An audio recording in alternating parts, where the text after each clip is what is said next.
तज्जति परम ज्योति समं समस्तये अनंत पर्याये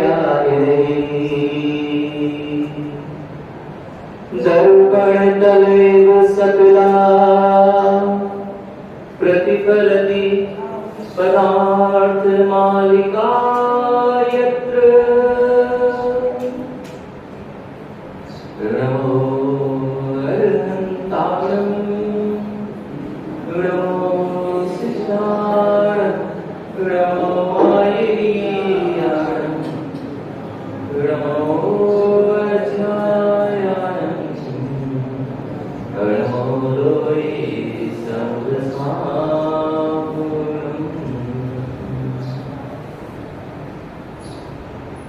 बोलिए अनंतानंद सिद्ध परमेश्वर श्री भगवान की देवादिदेव 1008 आदिनाथ भगवान की देवादिदेव 1008 पार्श्वनाथ भगवान की परम पूज्य आचार्य भगवान कुंद कुंद देव की परम पूज्य आचार्य भगवान समर्थ भद्र स्वामी की परम पूज्य आचार्य भगवान अमरचंद स्वामी की परम पूज्य आचार्य भगवान अध्यात्म योगी चर्या श्रवण 108 विशुद्ध सागरी महामुनि महाराज की द्वादशांग जिनवाणी माता की सभी मुनि राजाओं की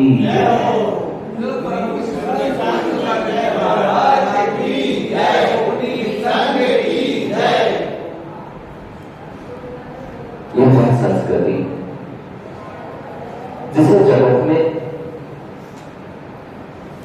श्रवण संस्कृति के रूप में जाना जाता है। श्रवण संस्कृति स्वयं में यह कह रही है जहां श्रम की प्रधानता है वही श्रवण संस्कृति है। श्रम पूर्वक जीव अपना किस प्रकार से उद्धार कर सकता है, अपने कल्याण की बात यदि करना चाहते हैं, बात करने से मात्र काम नहीं बनेगा। श्रवण संस्कृति में जन्मे फिर भी यदि आपके पास में यह बोध नहीं आ पा रहा है कि जीव का यह कल्याण किस प्रकार से होगा, तो शायद अन्यत्र कहीं कल्याण होने वाला है। श्रम से जो निज को जिन बना लेते हैं उसका नाम श्रवण संस्कृति। भक्त से भगवान बनने की यात्रा जहां पर होती है उसका नाम श्रवण संस्कृति है। नर से नारायण बनने की यात्रा कहीं होती है उसका नाम श्रवण संस्कृति है। पूज्य से पुजारी से पूज्य बनना हो, आराधक से आराध्य बनना हो, तो मात्र श्रवण संस्कृति ही एक ऐसा स्थान है जो यह करा सकती है। अन्यत्र किसी संस्कृति को श्रवण संस्कृति के रूप में नहीं देखा जा सकता। यहाँ आचार्य भगवान आपसे कहना चाह रहे हैं कि आप किस दिशा में श्रम करें। अभी हम बहुत श्रम तो कर रहे हैं लेकिन हमारा आज तक कल्याण नहीं हो रहा। दिन भर सुबह से लेकर शाम तक हम श्रम करते हैं, लेकिन श्रम करना है तो समीचीन दिशा में करना पड़ेगा। विपरीत दिशा की गाड़ी में बैठे होंगे तो काम बनने वाला नहीं है। समीचीन दिशा में प्रारंभ चलना किया नहीं तो कभी भी अंत में आपको लक्ष्य मिलने वाला नहीं। आप सभी आचार्य हैं, अभी आप सभी प्राचार्य आचार्य भगवान आपको प्राचार्य कह रहे हैं। ये वही आचार्य जिन्हें अमृतचंद स्वामी का यह महान ग्रंथ पुरुषार्थ सिद्धि उपाय नामक यह ग्रंथ चल रहा है। पुरुषार्थ सिद्धि उपाय जिन्होंने अमृतचंद स्वामी के महानतम आचार्य जिन्होंने समय सार नामक ग्रंथ की टीका अध्यात्म अमृत ये सारा प्रदान किया है। ये तो द्रव्यान योग की बात करना चाहिए, ये चरणान योग पे कहां से आ गए? यानी जितने लोग आध्यात्मिक हुए हैं वे चरणान योग के बल से ही हुए। अध्यात्म की प्रवृत्ति चरणान योग के अभाव में आज तक हो ही नहीं सकती। सारे कार्य कर रहा है और कह रहा है मैं तो शुद्ध बुद्ध गायक स्वभावी हूं, कह तो रहा है लेकिन कर क्या रहा है? अध्यक्ष जी, ये जो मुनि बना जाता है ना, ये अध्यक्ष बनने के लिए बना जाता है। हाँ, हम तो अध्यक्ष बनने के लिए मुनि बने। पूछ लो महाराज से।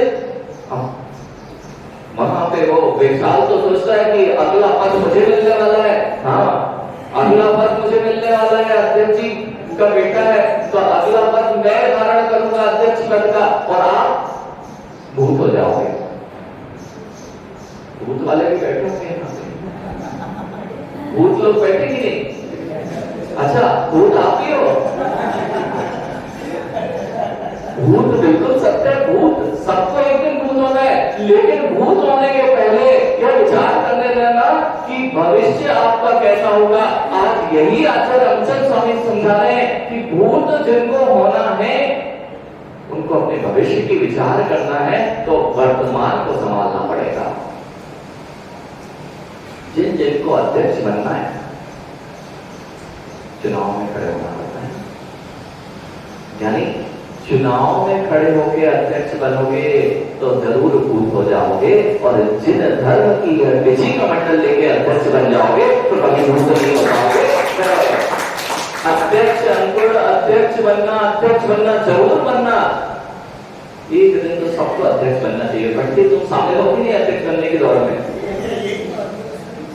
नहीं हो, कोई मतलब नहीं है। श्रवण संस्कृति में आए और अध्यक्ष बनने की दौड़ में शामिल नहीं हो पाए तो आपका श्रवण संस्कृति में आना व्यर्थ है।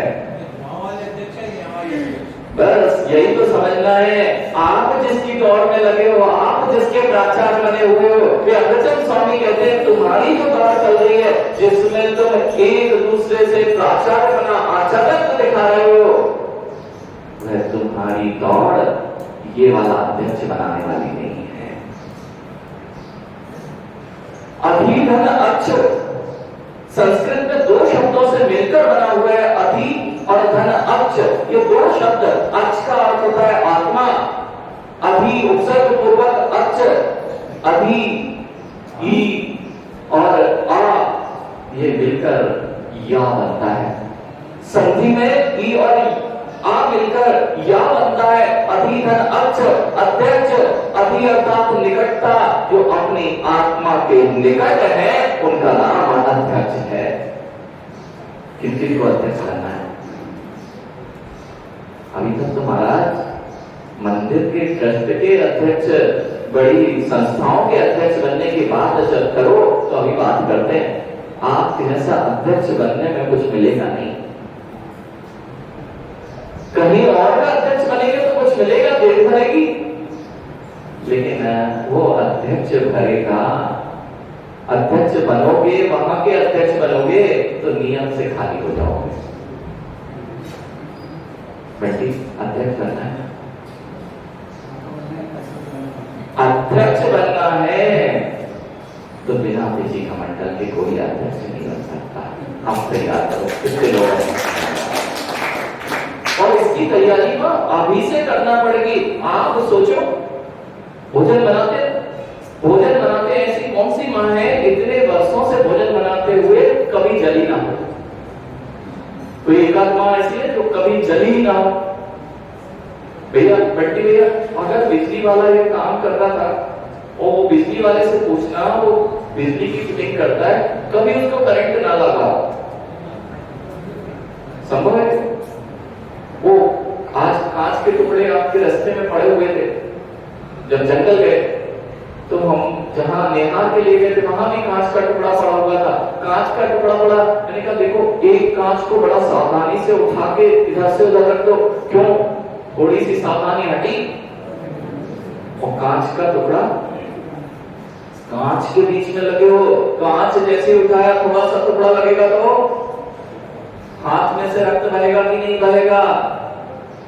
करंट वाले को करंट लग रहा है, जहां तुम रहते हो वहां की वह स्थितियां तुम्हें प्रभावित करती हैं, और आप कितने ही बचना चाहो।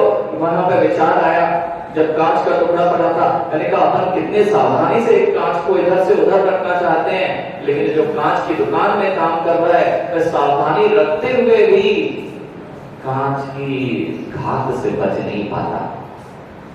बस मां, आज जिनेंद्र भगवान आपसे यही कह रहे हैं, अमृतचंद स्वामी आचार्य भगवान यही कह रहे हैं, जब तक तुम गृहस्थी में रहोगे, गृहस्थी के राग द्वेष से बचना तुम्हारे लिए संभव नहीं है। जिसकी दौड़ लगी हुई है ना एक दूसरे से, हम बड़े तुम छोटे, यानी कंट्री, हम बड़े तुम छोटे का यह भाव तुम्हें कभी भी मुनि नहीं बना पाएगा।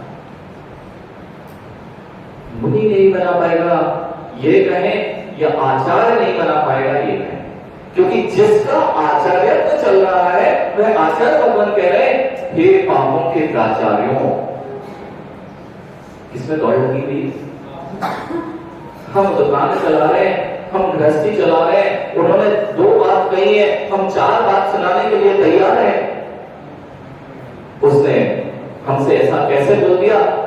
उसने हमें पूछा क्यों नहीं? उसने हमें तिलक क्यों नहीं लगाया? उसने हमें मंच पर क्यों नहीं बुलाया? हम जैसे ही इन विषयों में घुस जाते हैं, हम अपने आप को आचार्य घोषित करते हैं। उसी को आचार्य भगवान ने कहा, तुम्हारी दौड़ लगी हुई है पापों के आचार्य में, इसलिए सारे के सारे जितने बैठे हुए हैं सब पापों के प्राचार्य हैं। पुनः आचार्य, हमको आचार्य होगी नहीं। अब आचार्य हो, वो आचार्य बनोगे, पापों का जो प्राचार्य है वो नियम से कहा जाएगा, यह आपको क्या है। इसलिए बहुत संभल के सुनना, यह प्रकरण चल रहा है समाधि मरण का, कि मेरे जीवन में मैं समाधि मरण करना चाहता हूं, लेकिन मैं अपने राग द्वेष को कम नहीं करना चाहता हूं, मैं कभी अपने आप को धर्म के प्रति अभिमुख नहीं करना चाहता हूं, 5 पापों की प्रवृत्ति से मैं कभी छूटना नहीं चाहता हूं, राग द्वेष की परिणति दिन प्रतिदिन मेरे साथ चलती है, 4 कसाएं तो मेरे साथ में ऐसी घुली घुली हुई है। भैया 4 कसायों की स्थिति ऐसी है जैसे दूध में कभी पानी नहीं मिलाया जाता तो भी पानी दूध में होता है, ऐसे मैंने अपने आप को उस कषायों के साथ इतना मिला जुला कर दिया है कि मैं कभी विचार नहीं करता हूं कि मैं कर क्या रहा हूं। अध्यक्ष जी, एक छोटी सी बात जरूर विचार कर लेना, ये समाधि मरण के समय के भाव कैसे सुधरेंगे। मां, आप सोचो कि गृहस्थी में रह के हमारे समाधि मरण हो जाएंगे, तो जिस तरह आपने गृहस्थी में रह के भोजन बनाते बनाते अपने हाथ को नहीं बचा पाए, जलने से नहीं बचा पाए, काली कोठरी में बैठोगे और सोचोगे कि हम सफेद बने रह जाएं, तो संभव नहीं है। फिर आचार्य भगवान के पास पहुंचना पड़ता है। सब लोगों को, जितने यहां बैठे हैं, सबको कम से कम जीने की तो चिंता बहुत करते हो, अपने मरण की चिंता करना प्रारंभ कर देना चाहिए। महाराज, मरण की चिंता करना, ये हमको जैसे लोग कहेंगे ये तो कायरता है। क्या नहीं, जब संकट के दिन आए और तुम्हारी तैयारी नहीं है तो किससे जीत पाओगे? समाधि अभी थोड़ी ना हो रही है। मैं अगर बोलूं वे दादाजी से कि आपको, सौगानी जी से बोलूं कि अगर आपको समाधि मरण करना है, महाराज अभी हम कहां मर रहे हैं? अभी मेरे को समाधि मरण की क्या आवश्यकता है? समाधि मरण उनका होता ही नहीं है जो अंत समय में इंतजार करते हैं। समाधि मरण तो उसका होता है जिसकी तैयारी आज से नहीं 8 वर्ष के होते ही चालू हो जाती है। यानी 8 वर्ष में 12 प्रतिमाओं की योग्यता शावक के अंदर आ जाती है। छोटे से बच्चे को मुनि बनने की योग्यता आ गई है, व्रतों को धारण करने की योग्यता आ गई है। उन 12 व्रतों के अंदर यदि कोई एक समाधि भावना नाम की व्रत संज्ञा रखी गई है, समाधि की भावना 8 वर्ष से भाना चाहिए, तब जाके कहीं अंत समय में जब संकट के दिन आते हैं तब मेरे परिणाम कहां सुधर पाते हैं। यानी ये नीमच का नाम आज बता रहे थे कोई हमें। सब आप लोग भी तो प्रवचन देते हो, हम तो सुबह सुबह ये निखिल वगैरह सब जो निहारचर्या में गए थे, वे बता रहे थे महाराज नीमच तो नॉर्थ इंडियन मिलिट्री, भैया नॉर्थ इंडियन मिलिट्री और जो भी हेडक्वार्टर, मिलिट्री का हेडक्वार्टर, भैया मिलिट्री का यहाँ क्या काम? पंडित मिलिट्री का क्या काम? युद्ध हो रहे हैं यहाँ से कोई? मिलिट्री को युद्ध करने के लिए आवश्यक होती है ना, तो सीमा पर होना चाहिए, सीमा पर खड़े होना चाहिए सैनिक को। यहाँ क्यों बना रखे हैं? यहाँ नहीं बनाएंगे ना तो सीमा पर रक्षा नहीं हो सकती। और जब युद्ध होगा ना तब मिलिट्री को चाहिए, अभी तो चाहिए नहीं क्या? और जीवन पर्यंत से देख रहे हैं, पूरी उम्र निकल गई, एक आध युद्ध कारगिल का देख लिया होगा, और जो बुजुर्ग हैं उनने पाकिस्तान और भारत के युद्ध की सीमा को के समय के युद्ध देखे होंगे। 2-3 बार युद्ध होना है और सबसे ज्यादा खर्चा शासन काय पे कर रही है? भैया रक्षा पे इतना खर्चा हुआ, कितनी नासमझी है ना। अरे जब होगा युद्ध तब देखेंगे,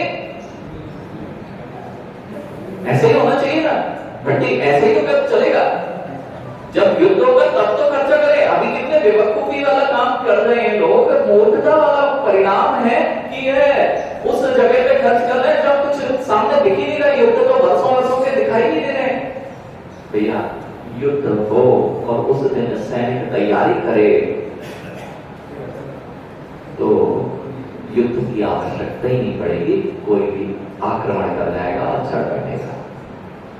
बस मां वह युद्ध की तैयारी, जीव अगर देश की रक्षा करना चाहता है तो पूरे जीवन पर्यंत एक भी युद्ध नहीं होगा तो भी तैयारी जिसकी रहेगी वह अंत समय में यदि कोई भी आक्रमण होगा उसके लिए वह तैयार रहेगा। ऐसे ही मां समाधि मरण के अंत समय में तैयारी नहीं होती है, समाधि मरण के लिए तो प्रतिदिन का अभ्यास आवश्यक है। हमको सुबह 4 बजे से वे सैनिक दौड़ते भागते मिलते हैं, एक भी दिन अनुशासन से रहित जीवन नहीं जीते। जब छोटे से देश की रक्षा के लिए इतने बड़े अनुशासन की आवश्यकता होती है तो अपने जीव के परिणामों की रक्षा के लिए जीवन पर्यंत के अनुशासन की आवश्यकता पड़ती है। 5 इंद्रियों के विषय छूट नहीं रहे। मां अगर एक दिन बोल दें कि वह सड़ा हुआ अचार नहीं खाओ, वह तो छूट नहीं रहा और बात करते हैं समाधि में। रात्रि में भुक्ति छूट नहीं रही, शाम को भोजन भरपेट कर लिया है, फिर भी मेरे परिणाम उसको भी त्यागने तैयार नहीं है। जो अभक्ष्य वस्तु है उनके सेवन के लिए मैं भी तैयार बैठा हूं। अब जीव के परिणामों की रक्षा अंत समय में जब विषमता सामने होती है, जब इंद्रियां शिथिल है लेकिन इच्छाएं प्रबल हो जाती हैं, यानी इंद्रिय से तुम भोग नहीं कर पाओगे, लेकिन इच्छाओं की प्रबलता इतनी अधिक होगी कि अपना असमाधि मरण जरूर कर दोगे। तैयारी किसकी? तैयारी करना पड़ेगी उस सैनिक की तरह। एक भी युद्ध नहीं हो, यानी पिताजी ने तो तैयारी का काम प्रारंभ कर दिया। भैया बैठे ना, एक और भैया अभी आया था, वह भी बोल रहे थे उनके भी पिताजी मुनि, उनके दादाजी और ये इनके पिताजी मुनि हैं। उन्होंने तो सही समय पर सैनिक दल में अपनी रजिस्ट्री करा दी, एडमिशन करा दिया है। हमारा कहना राग देश छूट नहीं रहा। राग देश इन्होंने हमसे जीवन पर्यंत से बात नहीं की, अपने ही भाई बंधु थे। विशाल जितने लोग हैं, इन लोगों को एक चीज विचार कर लेनी चाहिए। जितने बड़े लोग बैठे, कई लोगों के अपने घरों से संबंध नहीं होंगे, कईयों के अपने भाई परिवार में ही बातचीत बंद हो रखी होगी, भाई भाई से नहीं बोल रहा होगा। ऐसे भी दिन आ गए मां कि अपने ही बेटा अपनी मां से बात नहीं करता है, उसके घर पे नहीं चलता है। अगर आपके घर में वो दादाजी बैठे चेयर पे, भैया अगर आपके 4 भाई हैं और 4 भाई में अगर कुछ अनबन हो गई है, 4 भाई में अनबन हो गई है और एक दूसरे से बात नहीं करते हैं, यह आपके परिणाम थे ना, जो कलुषित हुए एक दूसरे के प्रति। भैया कितने ऐसे लोग हैं बंटी कि अपने शरीर का रोग अपने बालक को देके जाओगे। अगर तुम्हें कोई असाध्य रोग हो गया है तो कितनी मां ऐसी चाहती है कि मेरा बालक भी उस रोग से ग्रसित हो जाए जिस रोग से मैं ग्रसित रहा हूं। ऐसा कोई चाहेगा क्या? लेकिन हम बालक को उस रोग से ग्रसित नहीं करना चाहते जिनसे हम ग्रसित हैं। तो फिर ये राग द्वेष के रोग और विद्यार्थ के रोगों के संस्कार अपने बालकों को क्यों लेके जाते हैं?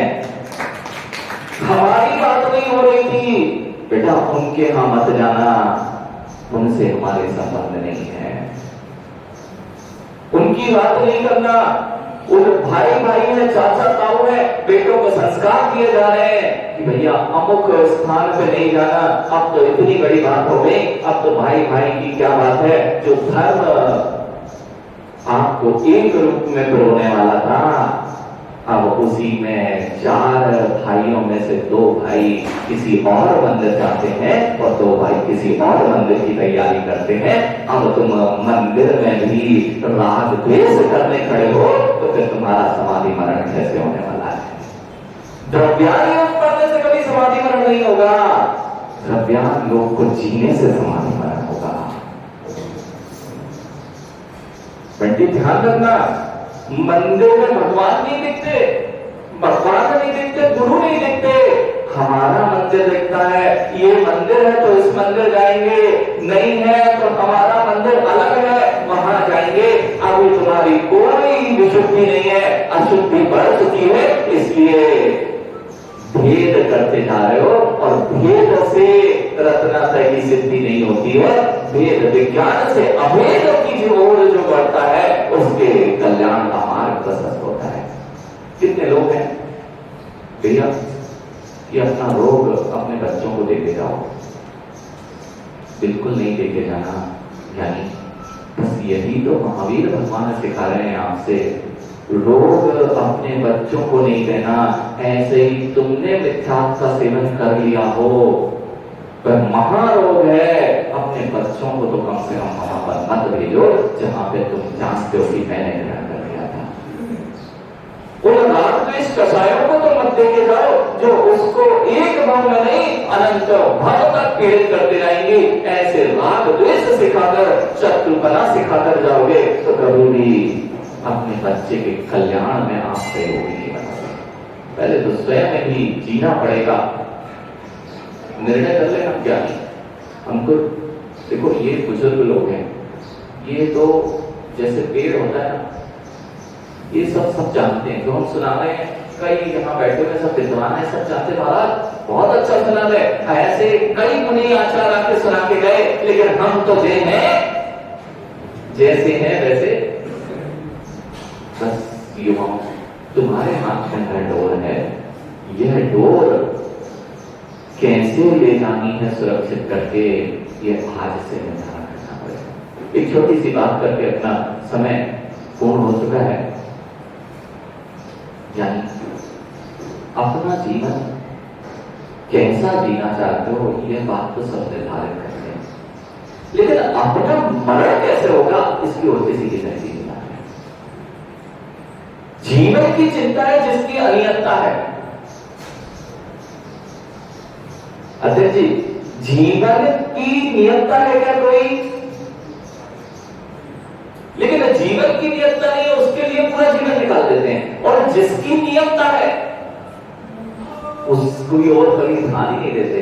मृत्यु नियत है, मृत्यु नियत है, होना ही आज तक तीर्थंकर भगवान को कोई नहीं बचा पाया।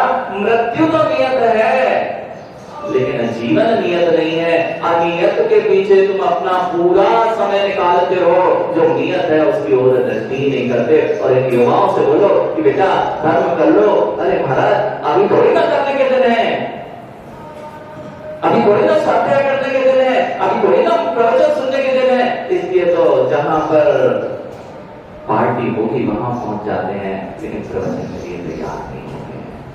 क्या आज विचार कर लेना कि मरने के बाद, मरने के बाद आपके नाम के पीछे था लगे कि थे लगे।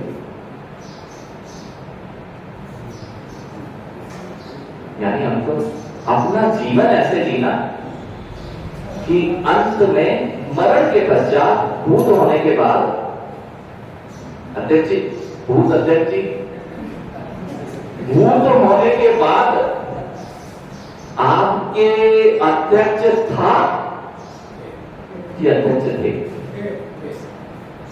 काम ऐसा करना कि मरण के पश्चात लोग था कह के पुकारेंगे कि थे कह के पुकारेंगे, ये निर्णय आपका है। रावण था कि रावण थे, राम था कि राम थे। किसने बोला आज तक राम था? किसने बोला आज तक रावण थे? बस अपना जीवन ऐसा जियो कि तुम्हारे आगे भी थे प्रयोग हो पाए। अब विचार कर लेना, खूब काम किए, खूब पैसा कमाया, विचार सब कुछ किया, लेकिन नैतिकता से शून्य हो चुके हैं, तो लोग था ही कहेंगे, थे कोई नहीं कहेगा। जीववाणी क्या सिखा रही है आपको? आपके जीवन का उत्कर्ष जहां पर है, उन्हीं को तो यह जीववाणी के रूप में प्रयोगाया गया है। और जो उत्कर्ष आप चाहते हो अपने जीवन में, उतना ही उत्कर्ष नहीं, इतना अधिक उत्कर्ष अध्यक्ष पद की दौड़ वाला अध्यक्ष नहीं, यह तो वह अध्यक्ष बनाएगी जिस अध्यक्ष पद से कहीं च्युत ही नहीं हुआ जाता। इतना उत्कर्ष यदि कहीं मिलता है, उसका नाम श्रवण संस्कृति है। कब तक भीख मांगोगे राजा से? अरे यह श्रवण संस्कृति कह रही है, भीख नहीं मांगो राजा से, तुम्हारे अंदर योग्यता है, तुम स्वयं राजा बन जाओ। समाधि मरण का प्रकरण जो चल रहा है, इसमें बात समझना, आज से तैयारी करना। घर में समाधि नहीं होगी, बच्चों के राग में, राग को क्रमी जैसे कहा गया है, खून चूस लेता है। जो राग होता है ना, खून चूस लेता है। तो बच्चों को भी अपने राग में इतना मत रखो कि अंत समय में छोड़ने में हमें संकेत होने लग जाए। हर वस्तु से प्रीति के भाव जो बनते जा रहे हैं, वे हमारे असमाधि के कारण बन जाएंगे। अपने कक्ष में जिनको समाधि मरण करना है, अपने घर में एक कक्ष और बना लेना। अभी बहुत सारे राग रंग की चीजें, मोबाइल, टेलीफोन, बहुत सारी तस्वीरें, अनेक रंग बिरंगी चीजें वहां पर रखी हुई है। मां, इन रंग बिरंगे विचारों से कभी समाधि नहीं होती है। अगर विचार करना है तो एक कक्ष ऐसा बना लेना जहां पर एक बिजी कमंडल लगा हो, जहां पे मात्र जिनेंद्र भगवान की देशना शास्त्र विराजमान हो और एक लकड़ी का पाटा रखा हो, वहां बिस्तर आदि नहीं होंगे। वहां पर जाके दिन निकाला करो कि क्या शांति का अनुभव होता है, और प्रतिदिन यह विचार करते करते अंत समय मेरा वहीं निकले। अगर घर में भी निकले तो वहां निकले जिसमें किसी की आवश्यकता न पड़े। और नहीं तो भैया कब तक घर में रहोगे? लोग लकड़ी कंडे के साथ निकाले हैं, इसके पहले बिछी का मतलब ले लेना। नियतों कल सुनाई थी चिता की, कल सुनाई थी महाराज ने मंगलाचरण, आप भूल जाते हैं। एक चित्र चिता का अपने घर में लगा लेना। लोग लकड़ी कंडे के साथ जो तन पे वस्त्र है उनको नहीं रहने देते, तो इससे पहले है कि कोई छीने, उसके पहले छोड़ दोगे तो समाधि मरण हो जाएगा। और कोई छीनेगा तो भैया बहुत रागी थे, ये तो अंगूठी भी छोड़ नहीं पाए। और वो बच्चा,